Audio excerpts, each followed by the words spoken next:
Hey everybody, it's Kendell Lenice. Welcome to Reviews and News. I'm so glad that you came back for Real Housewives of Potomac, Episode 3, Season 6. All right, so the episode starts with Robin and Juan. Juan was calling Robin. She was in the bed, virtual times, COVID, showing 2020. And Juan is upset with Robin because she's still in the bed and the boys have to get up for virtual school. Robin's in the bed, and I don't think that Juan understands that she's depressed. 2020 really got her in a funk. But as I was watching it, everyone's like, well, why couldn't Juan just get the kids up? Because it's virtual school. And apparently the children are always late to virtual school right from their room. And they flash to their youngest son's teacher saying, your mom has to get you up early because you are late for school. And we saw this, and we saw the conversation with Juan and Robin in episode 1 of season 6. But he doesn't understand that she really is depressed. Everyone's watching it like something's wrong. She's depressed, but he's not getting that yet. So hopefully as the season plays out, he'll be able to understand that and they'll be able to have a conversation. And y'all know Robin, she's just like so nonchalant about it, but Juan is adamant and he is not getting off her back with that. But both of them are there. They both can get them up. I'm not sure what the roles are in their household, but maybe it'll play out later and we'll begin to see what's really going on within that relationship. I was going to say marriage, but they act married. Y'all already know the situation with Juan and Robin. All right, so then it goes to Karen. So Karen is on a Zoom meeting, as it looks familiar to everyone. Everybody in 2020 and 2021 has a Zoom meeting going on. But this time, Ray joins her for her wig collection, and she's talking about how you got to reinvent yourself, and she's talking about this is the next installment of her beauty empire, these wigs. So once Ray, and I don't mean old as in old man, I mean old, O-L-E, old Ray got on that Zoom call. He saw all those pretty women with those wigs. He began to say, oh, I'm missing these Zoom calls. I need to get on more. And of course, he's always trying Karen in that aspect. Ray is like, I'm not dead. I see these beautiful women and I'm going to have to come back on. But then they go to Giselle and Ashley. So Giselle and Ashley are at lunch, brunch, and y'all know Real Housewives of Potomac is my favorite because it's in the area I'm in. So I love to see, this is the 3rd episode, we're going to talk about food. So I love to see where they go for food and the different businesses they frequent because I'm trying to go there. I'm trying to see. So they had this really cute little spot. They ordered cake. And the cake was sitting sideways. I've never seen that when someone gives you cake. So the presentation with the drink and the cake, it was very cool. I need to figure out where that was. And it was plain cake too. I like plain cake. I don't like all that frosting and whip and all of that. So it was really cool. But we know Giselle loves Ashley. And when Giselle loves you, she gonna love you. And she loves Ashley. She loves Candace. And of course, her BFF, the other green-eyed bandit, Robin. So it seems like when Giselle rocks with you, she rocks with you. So she's meeting with pregnant Ashley on Darby baby number 2, Michael Jr. number 2. And she talks about how, but first let's just talk about how Ashley came in after. Y'all know Giselle is early and on time for everything. But how she was offering the pregnant woman her food. And Ashley was like, oh, I get special treatment. This is good being pregnant. And every woman who's had a baby, hopefully you've experienced that special treatment when you were pregnant. Now I'm getting ready to date myself. I was on the Arsenio Hall show many years ago as a guest with my oldest daughter. And I was 9 months pregnant going to see that. And I got so much special treatment. I got to ride around in the little buggies and all of that. I guess they were afraid. They didn't want no problems for me to have that baby on that lot. So you do get a lot of special treatment when you are pregnant. So Giselle was treating her just right.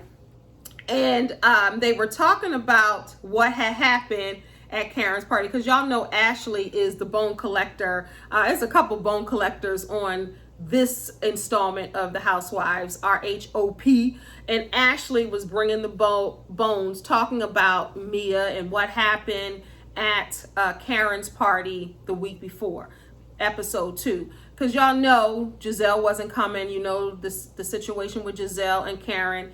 They are not rocking with each other any longer. Too many things were said on both fronts, and both of them feel the exact same way towards each other. So she's spilling the tea about Mia and how Mia may or may not have been a stripper, and her and Wendy. So she's filling her in with the event at Karen's house that she missed. So all of that said, Giselle wants to throw Ashley a Pamper Ashley party, which is such a sweet idea. Her being pregnant, and she knows that she's eating and wobbling and taking care of baby Dean and trying to figure it out. And Ashley is about to pop. At this point, she's 9 months pregnant. So I thought it was really cool that Giselle wanted to have a Pamper Ashley party, which was a beautiful idea. I've never had that for any of my friends or people who were pregnant, but I think it was a great idea. So y'all already know what comes next. So Giselle is telling Ashley who she wants to invite. They're talking about the guest list, and Giselle doesn't want Karen to come, but Ashley wants Karen to come. And this is a Pamper Ashley party, so of course Karen is invited. Giselle ain't feeling it, but she's being unselfish because this ain't her party. She's giving it for Ashley, so this is the guest of honor. So she wants Karen to come, as Ashley calls her. So Karen is coming. Then they go on over to the Embellish Empire. Robin's Embellish Empire. Y'all know I got my notes because I don't like to leave any scene out, because y'all will say, oh, well, you missed this scene and that scene. So I'm trying to make sure I have everything. So I'm watching and note taking at the same time. So they're at the warehouse that's completely stuffed with all of these boxes and all of these orders. I didn't know that Robin was selling Embellish like that, because everybody clowned her like, you can get those hats at Walmart. What are these hats? They're not even really all that. But apparently somebody is buying it because the order was up here. Now, if I can get those orders for my business, we would be, quite all right. I guess you got to be on Real Housewives of Potomac or a Real Housewives series, because she got those orders. And I'm not mad at her for being that businesswoman and grinding it out. And she had the help of Ascala, who we'll meet. That's the new housewife. And later, Wendy both come ready to work in heels. So Ascala comes in, or Ascala's already there. That's the new housewife. She's a beautiful Ethiopian woman. And Wendy comes in, and Robin introduces her like, this is your African sister. And of course, I said Ascala is from Ethiopia, and we know Wendy is from Nigeria. And they both look down at their feet, and both of them have heels ready to help. Wendy walks in with her sweatsuit and heels, and Robin, y'all know Robin, when it's time to work, she ain't getting dressed up. She got her regular clothes on, or her sweats, her down clothes, and she's ready to work. But they had a lot of orders to fill, so I love that for Robin. So Wendy is the first person to meet the new character, Ascala. And when they put the name across, it looks like Askale. It's Askale, Ascala. I love that name. So they're there, and then of course they're filling Ascala in, and that's what I don't like. When someone hasn't met the other ones, then you have these women filling her in on the other women. And I like people to get to know someone for themselves. My shirt says empowerment. So I like to see that part. I like to allow the other women to give the other woman the benefit of the doubt. But y'all know this show don't run like that. Neither of them run like that. They want to be messy. So when the person goes in, just like we met Mia last week, and Mia was introduced to everyone by Karen. So of course Karen is filling her in about Giselle and everyone else. And I don't like when that happens. I like them to figure out the women for themselves. But it always puzzles me. No one's ever seen the show. They don't know the women already, or they coming into this blind. Because I know if I'm going on a show or if I'm doing something, I'm gonna make sure I check out the show and who was on there, and then make my decision if I want to be there or if I want to be a part of it. But it seems like when the new people come on, they don't know anything about the other women. Y'all think that that's just the game that they run, or they really haven't investigated? What do y'all think? But then they go on to Mia, right? And Mia is there with G. Call me G. Y'all remember last week I was like, call me G. Gordon, her husband, they come to their Baltimore place. And Mia is giving G the tea on what had happened at the party. He was like, we were just in there doing guy things, and I heard all the ruckus, but we were talking about deer and everything else, and we heard it. So now, and then it's so funny how they do it, because Mia is filling in her husband G, and then Wendy, Ascala, and Robin are talking about the events. And it's always interesting how they go back and forth, and how people can see things in a different way, because people see things how they want to see them, right? So it's funny when you hear the two telling the story. So they're flashing back, and of course, look, already it's season 3. I'm gonna be honest with you. I'm tired of hearing Wendy saying win, Zen, win, whatever she's saying, because she's saying it, but then she is causing most of the problems already. She keeps saying, I'm Zen win. Look, she's causing, I don't know about the Zen. What do y'all think? She's not being Zen. She's being flip-flop win, if you ask me, because, you know, one minute she's Team Giselle, the next minute she's Team Karen, and she doesn't like Giselle. But y'all remember last season, her and Karen couldn't even sit in the same room. They didn't get along. They didn't vibe. Y'all remember last season when Karen was making fun of Wendy, how she was walking down the steps. They weren't feeling each other. Now, all of a sudden, I'm not sure what happened. She is Team Karen, and she's explaining, you know, what happened. But she just really doesn't Zen win we talking about. She doesn't like Mia for a reason, maybe because her husband was going to choose her. I'm not sure what it is, but she's not feeling her. And I'm liking Mia so far. Are y'all? I'm liking Mia. It's so funny because last season I really was feeling Wendy when a lot of people weren't. I was like, she's cool, she's not bothersome, she's not problematic, she seems all right. But I don't know if it's because of the new body or because she's trying to secure her place on the franchise, but she's turning up a little bit for no reason at all.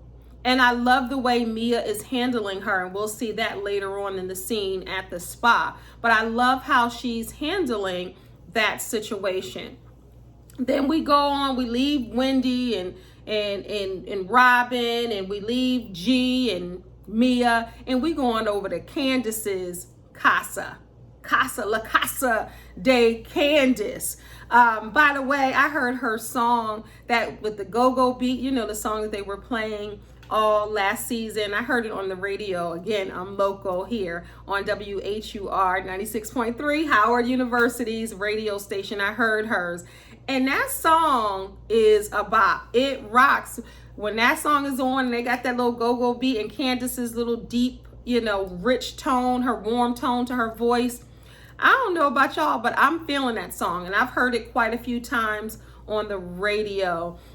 But and then we come on, then I see the show after that.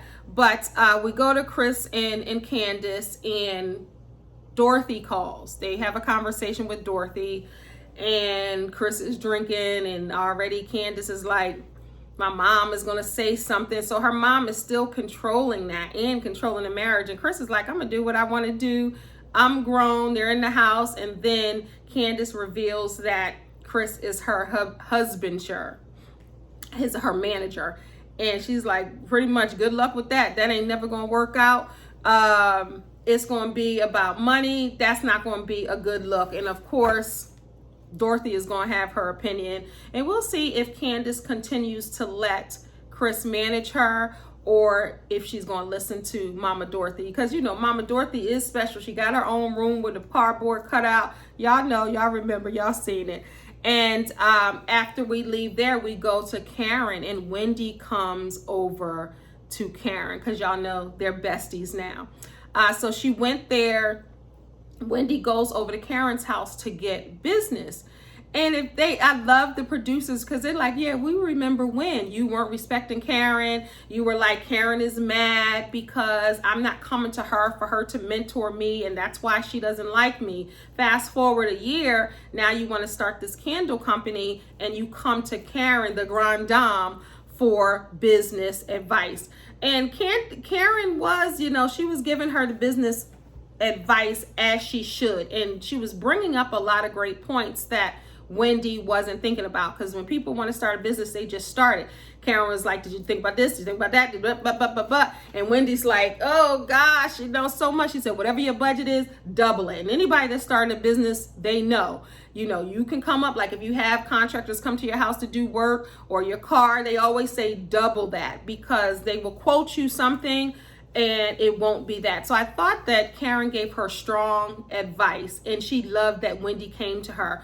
And she asked her if she had a product, and of course we seen the candle. She did have it, and it's great packaging Wendy has. And you know, we couldn't smell the candle, but who wanted to put their nose close and smell that candle? We couldn't smell it, but the grande dame who has a fragrance, she knows what a great smell looks like and smells like, and she said it smelled good, but it was great packaging. So I'm sure that wasn't inexpensive to do. So she had already spent money. So when Wendy heard double it, and Karen was like, you need to get a job, then she's like, because, you know, remember last year she was struggling and fighting to be the political commentator, and told her mom she no longer wanted to do be a professor, and now she wants to do the candle business. And I'm not knocking her. If that's what she wants to do it. She's gonna have to give her all, and she's gonna have to put that pursuit in just like she would for any other business, and not to have a quick fix, because sometimes building a business takes time, and it takes time for people to catch on. And like Robin with Embellish, she's on this major platform, so hopefully she'll be successful with her candle, because I don't know many people who don't like candles. I know I do. All right, so where are we now? Where do we go? Okay, so we go on over to Mia and Gordon's house. Call me G. With her two sons. So she has the son Joshua that's not by him, who's 13, and then she has their little son. They're both adorable. So this conversation, one thing about the housewives and certain people that come in, they share their lives. And I know some people, when they're in, and I'm not sure what the contracts look like or what they have to talk about, but Mia is showing herself to be very open and very transparent about her life. And I respect that, because you're opening yourself up to everyone's judgment and opinion of you. And you can tell Gordon is trying to feel his way through, because if the wife opens up her life, then the husband's life is open to a certain degree. And I'm sure that they had that conversation, and a lot of couples, you know, don't make it through because of that. Because of that, they don't make it through, because it's so many moments that will have you vulnerable on the show. But G and Mia talk about Mia's background and her past being in foster care. And she talks about her mother's drug addiction, and her, you know, not having a good relationship with her mom, because her mom pretty much chose drugs over being a mom. And it was a point where it was 6 years she didn't hear from her mom or talk to her mom, and she was trying to reach out. So that's a sting that a lot of people feel. A lot of foster children, or people giving up for adoption, or people that just don't have the connection, you know, with their mothers for whatever reason, or a parent who leaves. So that was a very vulnerable moment. And of course you can feel that. and they have a non-existent relationship. So I'm not sure how much of the relationship with her mom and Mia's upbringing is going to play out on this show, but I'm anxious to see how much more we're going to know about Mia and if they're going to rekindle their relationship on the show. I'm not sure, but I'm anxious to see that. And again, so far I like Mia. I haven't seen anything about Mia that I don't like thus far. I'm not sure what's going to happen later, but so far she's cool with me. I'm cool with Mia. Outside of her trying to figure out if she wants to be friends with Giselle or Robin or not, because they show text that they text and they're bonding, they want to be friends. But and then on one hand, she's saying, well, no, I'm on Karen's side. So I think she's really just trying to be fair and figure it out. But then she doesn't want to rock the boat with Karen, who was her initial friend. So I get that place where you come in, you like the person that your friend doesn't like, and you're trying to balance it out. So most would say be loyal to one and try to figure it out. So let's see what happens. We don't know what's going to happen unless somebody has the inside scoop. We don't know what's going to happen with Giselle and Mia and Robin and Mia and then Karen. We're not sure what's going to happen with that. But then we go on to Karen and Candace. They have a long conversation over what had happened with Monique and Candace. The battle that they had, Team Candace, Team Monique. What happened? Who pulled whose hair? What happened? What did you say? And we already know Monique is not on the show due to that. So Candace pressed charges, and we know the whole thing. I don't want to recap that fight because all last season, that's all that was talked about. So even season 6, episode 3, they have that long overdue conversation. And Candace expressed how she feels, and everybody's like, why is she crying again? I get it. She's a feely person. She cries, but everybody, makes fun of her for, getting that tissue and wiping the little tear that drops. But I understand that was a serious issue that happened for whatever reason. Who started it? Who sparked it? I'm not even talking about that. I'm talking about what happened with these two women, these two Black women on screen fighting. And I don't think Candace was ready for that Jersey energy. But so Karen, I love when they come over each other's house, and my mom would always have something. If somebody came over our house, it would be something spread for them to eat. She always said, when people come over, don't ask them if they want, and if they're thirsty, they want something to drink, they want something to eat, already have it there. And, Candace did. She had the little fruit and meat tray, she had the little drink, and she had the little spread for her and Karen to sit and have this conversation, which was great. Because when you invite somebody over, you serve them.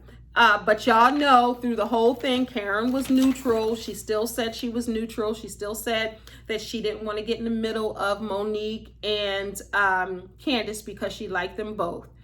That didn't sit right with Candace because Candace wanted her to be Team Candace.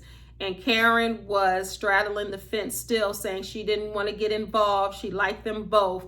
And Candace was done at that point. She was undone. She was like, all right, basically you can leave because you're not going to be on my side, when they talked about the C&M throwdown. And Candace doesn't trust Karen because, and I get that, sometimes you need a dead answer. And Karen, in her defense, did give an answer, but it wasn't the answer Candace wanted to hear. So at that point, she's like, I don't trust her. She's really not. And y'all know, they even showed clips from when she said it. Candace really loved Karen like a second mom. She said the two most special people in her life was her mom, Dorothy, and Karen. So you already know. So I can understand why it hit differently with her. Had it been another one of the women, maybe Candace wouldn't have reacted that way. But because she had that love for Karen and she was like a mother figure, that hurt her that she didn't choose her side. So I get it. So now we're winding down towards the end. So all of the ladies are there. We got Ashley. First, Giselle's there. She's given the Ashley Pamper Party, or the Pamper Party Ashley. And Giselle is there. It's set up with yellow balloons because she said Ashley's their little sunshine, which is cute. So of course Giselle is there. And then who comes in first? Candace comes in first. So they're trying to fill her in real quick about everything. And then Wendy comes in. Robin comes in, Ashley comes in, Ascala comes in, and then Karen comes in. Last who comes in is Wendy, and she marches in, literally. Did y'all see how Wendy walked into the event? And all the ladies were dressed up. So you tell me, if you're going to a spa, are you going to dress up or dress down? I was watching it with my daughters. One daughter was like, yeah, I'm gonna dress like that. And my other daughter was like, no, if I'm gonna get undressed and get my massage and stuff, I'm just gonna come and maybe sweats or dress down, no makeup, so I can get the services done. So tell me in the comments, would you go to a massage or a spa dressed up to get undressed? Or would you just go in sweats and then go home and get beautified after? Let me know how you would handle that. But all the ladies were in, and go back if you don't remember, Wendy did march in. So Wendy is feeling herself in this new BBL body. She is feeling herself. I was trying to explain to my husband yesterday what a BBL was, and I'm going through how everybody is getting these BBLs. And even Miami hotels are like, this is not a recovery house. You can't get that BBL. But I guess Wendy, she probably, I don't know where she got it, but she probably went home to that big old house. It was during COVID, and she probably healed that way. But some people are getting on planes, blood dripping, and everything on planes.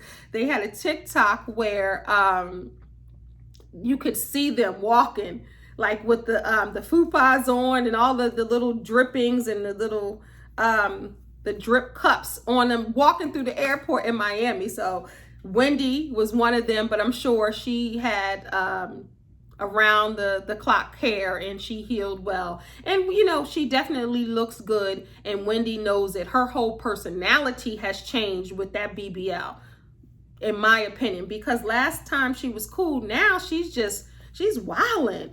And they play this cute pregnancy game there, and I've never played that before. So that's an idea where you show someone's stomach and they have to guess whose stomach it was, and they get down to to Candace. And of course Candace didn't have a child, but she was holding her stomach, so they were talking. She said she was pregnant with possibilities, because everybody's like, I was pregnant. I keep saying Monique. Candace said I was pregnant. Everybody's like, she was like, no, with possibilities. So Wendy, in this scene, she gets the MVP for doing way too much. And she kept talking about this Zen win, but she was being anything other than Zen. She was popping off at Mia in a way that was very uncomfortable to watch. And Mia wasn't even doing anything. And the way that Mia handled it, loved it. She was looking at her. Giselle was looking at her. Robin was looking at her. That was the funny part, when they kept flashing like, what? Wait, what? What's going on? The face that Giselle has, and then Robin, and everybody's looking like trying to figure it out. But I don't know. Her new body gave her some type of superpower, because she is really trying to secure her spot in this franchise. So then they flashed, when they're fighting, they flashed to Ashley, and she's getting the seaweed wrap on her feet, and she's not knowing what's going on outside of that room. So she really was getting her zen. But I'm just not feeling Wendy this season. Hopefully it'll get better, because I want to be able to like something about all of the girls, but I'm really not feeling her on this episode. Mia reveals some more. So remember last week when they were like, wait a minute, Mia had to be a stripper. She wasn't a bartender. She didn't meet Gordon as a bartender. She reveals in this episode that she was a stripper, but not really. She said she wore an evening gown in this classy strip club. So Giselle says, so you were escort? And she was like, yes. you know, I had an evening gown. So then they flashed to Ashley. Ashley was like, well, the places I go to with the evening gown, the crotch is cut out, this is cut out, and that's cut out. But she is revealing everything. But I think she probably held this part because these girls are very judgy. So she's trying to feel them out. But I don't think she has a problem with transparency. I just think she's feeling them out. But she really is laying it out there, telling people who she is so they can say what they want. But she's living in her truth. And all the girls come out. Everybody's finished their services, whether they got their feet massaged or a regular massage, whatever they got, they come back out. They all have these robes on. And Ashley is talking to Wendy like, don't let anybody push you to that limit. Don't let them do that. But it's just Wendy, I'm not sure what's going on. Hopefully we'll see later. But it ends with a prayer from a scholar. She was like, y'all, let's just pray. Giselle leaves early, and this is her party. And they like, Karen's like, she ain't no host with the most. How's she gonna leave? And this is a party she gave. But Giselle is out. But she did do something nice for Ashley. And they end with a prayer from a scholar. And the scholar is beautiful. Her skin, she's beautiful. Like the texture, the tone of her skin. She's a pretty girl. And all the ladies are, when you think about them, they're all pretty in their own way, their own different way. They have something that makes them special and beautiful, like all women. I don't like to see a lot of women fight back and forth. So hopefully everything can smooth out and we'll see what's really going on with Wendy, because we know we've seen clips with her and Giselle. They're going to go at it, and Eddie was supposed to be cheat. I don't know if all of those things are true. So we have to wait and see. We're only 3 episodes in. So this is RHOP episode 3, season 6. I am Kendell Lenice, Transformational Life Coach, and your reviewer for reviews and news. Do me a favor, subscribe below and hit that notification button, and I will be back to see you all next week. Also, check out the other content and reviews on this channel. God bless y'all. Peace.